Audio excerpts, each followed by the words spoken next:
पिता परमेश्वर प्रभु यीशु मसीह के नाम से तेरे पास आकर तेरा धन्यवाद करते हैं। रात भर तूने प्रभु जी हमें संभाला, एक नया दिन दिया ताकि प्रभु जी हम इस दिन में जब अपनी आंखें खोलें तो तुझे धन्यवाद करें। प्रभु यीशु तेरा धन्यवाद करते हैं तेरे जीवित वचन के लिए। जब इसको हम पढ़ते हैं, मनन करते हैं, प्रभु तू हमारी सहायता कर ताकि हम बहुत अच्छे तरीके से तेरे वचन को समझें, उसके अनुसार चले। यीशु के नाम से मांगते हैं, आमीन। सुबह की बरकत प्रोग्राम, यीशु की बरकत प्रोग्राम में एक बार फिर से आप सबका स्वागत है।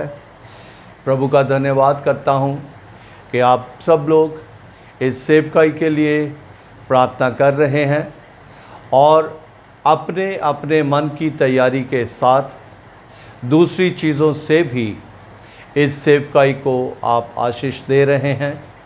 प्रभु आपको बहुत बहुत आशीष दे। पिछले दिनों से हम पढ़ रहे हैं जो प्रभु यीशु मसीह ने इस पृथ्वी की सेवकाई में लोगों से बातें की, दृष्टांतों में बातें की, यानी कि उदाहरण दे देकर उसने बात की। पहले हमने भूमि के बारे में देखा था, फिर हमने जंगली बीज जो है उसके बारे में अध्ययन किया था और आज हम बीज के बारे में देखने जा रहे हैं। पहले दिन भूमि को देखा, दूसरे दिन हमने जंगली बीज जो थे या कांटे वाली जो चीज़ें थी जिनको स्वामी ने बोया नहीं था वो उग पड़ी, और आज हम बीज के बारे में अध्ययन करेंगे कि बीज की विशेषता क्या है। इसके लिए हम मरकुस की अंजील उसका 4 अध्याय 26 वचन से लेके 29 वचन तक हम इसको पढ़ेंगे। यहाँ इस तरह से लिखा है, फिर उसने कहा, परमेश्वर का राज्य ऐसा है जैसे कोई मनुष्य भूमि पर बीज छींटे और रात को सो जाए और दिन को जागे, और वह बीज ऐसे उगे और बढ़े कि वह ना जाने।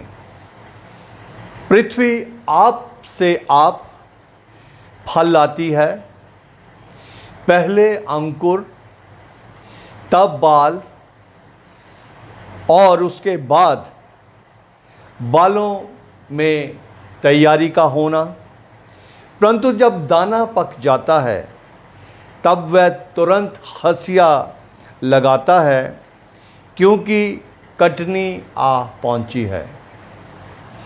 इन चीज़ों को हमें समझने के लिए बहुत ही ज़्यादा परमेश्वर की अगुवाई की ज़रूरत है, क्योंकि जब जब हम परमेश्वर के वचन को सुनते हैं, परमेश्वर के वचन के अनुसार चलते हैं और उसी दौरान अलग अलग तरह से वो दुष्ट जो है वो कोई ना कोई ऐसी अपनी कारीगरी दिखाता है कि इंसान कुछ समय के लिए व्याकुल हो जाता है। अजीजों, परमेश्वर का मकसद, परमेश्वर का उद्देश्य, प्रभु यीशु मसीह का उद्देश्य, पवित्र आत्मा का उद्देश्य और कुछ नहीं, केवल और केवल परमेश्वर का राज्य है। परमेश्वर के राज्य के प्रति परमेश्वर आपसे, अपने पुत्र के द्वारा से और पवित्र आत्मा के द्वारा से हम इंसानों को वो तैयार करता है। यहाँ पे इस तरह से लिखा है, जैसे कोई मनुष्य भूमि पर बीज को बिखेरता है, जैसे कोई मनुष्य भूमि पर बीज छींटे। मनुष्य जिसके पास भूमि है वो ही उस बीज का उपयोग कर सकता है। इससे मैं ये समझता हूँ कि प्रभु यीशु मसीह ने इस बात को कहा है कि ये पृथ्वी जो है, इस पर हम लोग जो जीवित हैं, हमारा मन जो है वो बीज के लिए भूमि है। अजीजों, अगर हम अपने जीवन में कुछ भी देखना चाहते हैं तो वह तभी हम देख सकते हैं या तब तक देख सकते हैं जब तक हमारे शरीर में प्राण है और हम जीवित हैं। और जब ये भूमि है, भूमि हमें परमेश्वर ने दी है, उस भूमि को कभी भी परमेश्वर व्यर्थ नहीं रहने देता। उस भूमि के लिए परमेश्वर अलग अलग समय पर अपना बीज बिखेरता है या वो उस भूमि में अपने बीज को डालता है। अब बीज जो है वो पिछले दिनों में हमने बहुत गहराई से देखा था कि वो यीशु मसीह है। यीशु मसीह सिद्ध है, यीशु मसीह पवित्र है, यीशु मसीह संपूर्ण है। जब यीशु मसीह हमारे जीवनों में आ जाता है, जब यीशु मसीह हमारे जीवनों में जड़ पकड़ लेता है तो फल का होना अवश्य है। यहाँ हम देखते हैं कि जो बीज बोने वाला है, प्रभु उदाहरण में बात कर रहा था कि जैसे कोई मनुष्य भूमि पर बीज छींटे, यानी कि उसको बिखेरे या उसको बोए, और वो ये काम करके रात को सोए और दिन को जागे। दिन जो है परमेश्वर ने इंसान के काम करने के लिए बनाया है और रात जो है वो परमेश्वर ने इंसान के आराम के लिए बनाई है। इस की गहराई को अगर हम जानना चाहें तो जो जंगली जानवर हैं वो दिन में ऐसी ऐसी जगहों में छिप के बैठ जाते हैं कि किसी को नज़र नहीं आते, लेकिन जैसे ही अंधेरा शुरू होता है वो अपनी अपनी जगहों से निकलकर बाहर आ जाते हैं। जो जंगली जानवर हैं वो उन खेतों की तलाश में रहते हैं जहां किसान ने मेहनत करके फसल को उगाया है। दिन में ये जंगली जानवर नहीं आते, लेकिन रात में आते हैं और फसल को नुकसान पहुंचाते हैं। इसीलिए यहाँ पे प्रभु का वचन हमें सिखाता है कि दिन को तो मनुष्य जो है वो जागता है, यानी कि कार्य करता है, और रात को वो सोता है। जब उसने कार्य किया और जब वो सो गया, उसके बाद क्या कुछ होता है वो हम देखते हैं। उसने बीज बोया, सो गया, जागा, और फिर बीज जो है वो कैसे बढ़ने लगा। उसमें जो जो क्रमवार उसकी जो बातें हैं, बीज की जो आगे बढ़ने के लिए उसका जो नियम है, उसके बारे में परमेश्वर अपने वचन में हमें बताता है। 28 वचन में लिखा है कि पृथ्वी आप से आप फल लाती है। पृथ्वी, ये जो भूमि है, इसमें जब परमेश्वर का वचन बोया गया है तो वो वचन जो है आप से आप फल लाता है। अब वो जो बीज बोया गया है वो आप से आप फल लाने तक की जो उसकी पोजीशन है वो क्या क्या होती है। बीज बोया गया, पहले वो बीज पूरी तरह से उस भूमि में सड़ता है और सड़ने के बाद फिर उस बीज में से एक अंकुर निकलती है, जिसको देखकर जो किसान है, जो व्यक्ति है जिसने बीज बोया है, उसमें पहली खुशी का वो समय होता है जब वो उस अंकुर को भूमि पर देखता है। उसी तरीके से जब हम प्रभु यीशु मसीह को अपने जीवन में ग्रहण कर लेते हैं, प्रभु यीशु मसीह से अपने गुनाहों की माफ़ी मांग लेते हैं, तो उस माफ़ी मिलने के बाद जो हमारे जीवन में एक आनंद नज़र आता है, वो खुशी नज़र आती है, वो बीज का अंकुर होता है।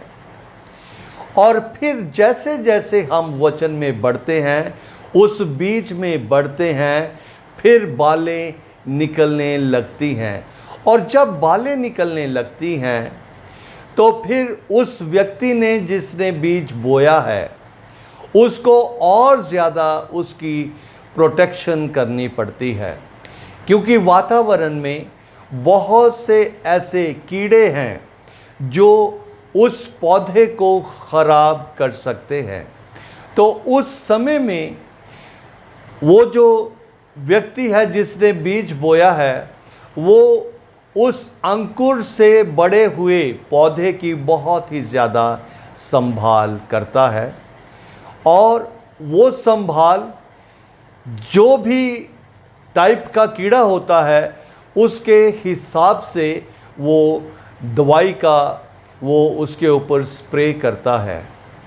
याकूब की पत्री में लिखा है कि हे मेरे भाइयों, जब तुम पर नाना प्रकार की परीक्षाएं आएं तो उसको बहुत ही आनंद की बात समझो। अब यहाँ ये जो परीक्षाएं हैं उस बीज के लिए वो अलग अलग तरह के कीड़े हैं जिनको बचाने के लिए उस व्यक्ति को जिसने बीज बोया है उसके ऊपर स्प्रे करनी पड़ती है।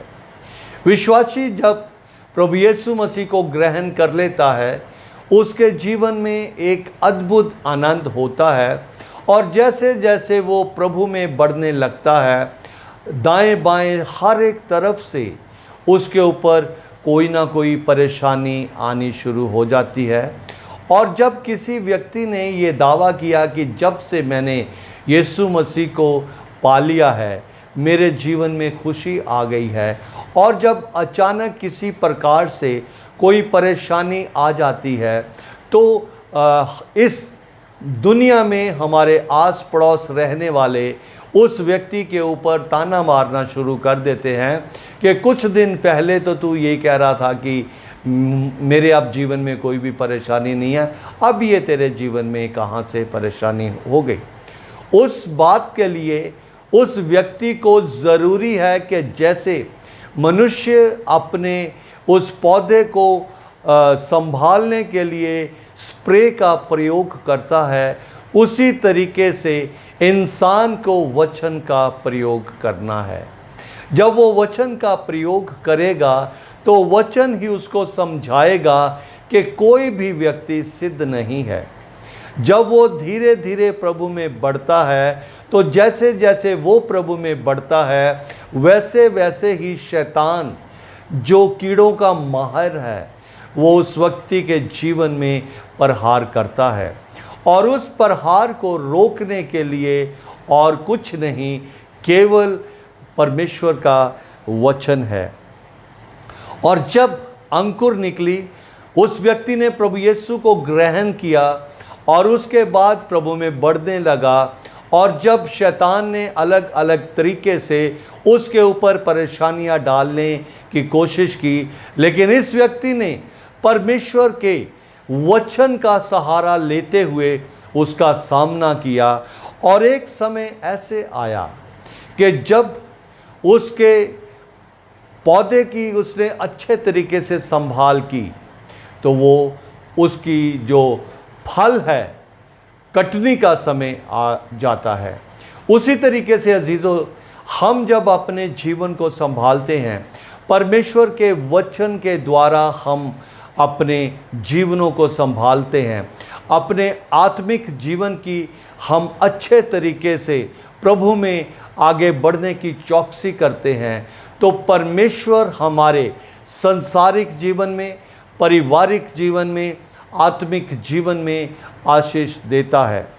और एक समय ऐसे आ जाता है कि जब उस जीवन में जिसमें बीज बोया गया, जिसमें यीशु को बोया गया, यीशु उस जीवन में उगा, यीशु उस जीवन में बढ़ा और अब वो परिपक्व होकर परमेश्वर के राज्य में प्रवेश करने के लिए तैयार हो गया। अब उसके पास फल जो है, वो जो भी कुछ आत्मा का उसके अंदर फल है, परमेश्वर का जो फल है, वो अब उसके जीवन से प्रकट होता है। वो लोगों के लिए प्रार्थना करता है और लोग चंगाई पाते हैं। वो लोगों के लिए प्रार्थना करता है और लोग अपनी सारी परेशानियों से छुटकारा पाते हैं। वो लोगों के लिए प्रार्थना करता है, वचन के द्वारा उदास लोगों को, जो व्याकुल लोग हैं, उनको परमेश्वर का वचन सुनाता है और फिर उसके जीवन से फल निकलना शुरू हो जाता है।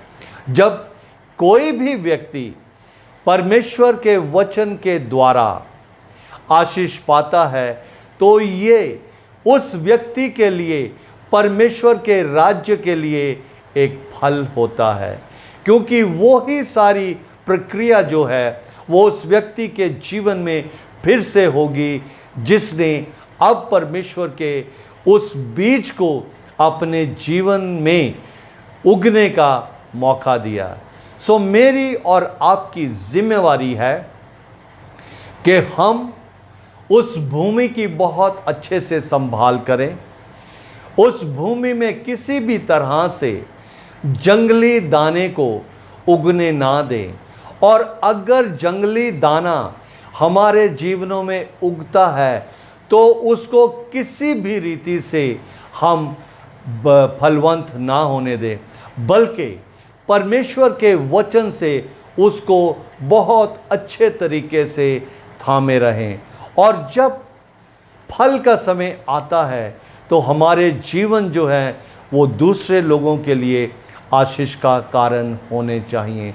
और जब हमारे जीवन दूसरों के लिए आशीष का कारण होगा तो परमेश्वर के राज्य का कार्य जो है वो पूरा होगा। अजीज़ों, ये जिम्मेवारी किसी एक विशेष व्यक्ति की नहीं है, ये जिम्मेवारी हर एक उस व्यक्ति की है जिसने प्रभु यीशु मसीह को अपने जीवन में ग्रहण किया। उसकी जिम्मेवारी है कि वो केवल और केवल बहुत ही शांति के साथ परमेश्वर में बना रहे।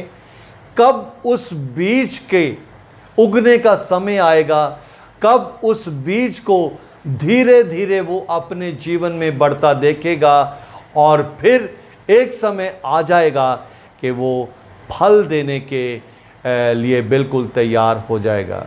अजीज़ों, हमने पहले दिन इस बात को पढ़ा था कि कोई 100 गुना, कोई 60 गुना, कोई 30 गुना फल लेके आता है।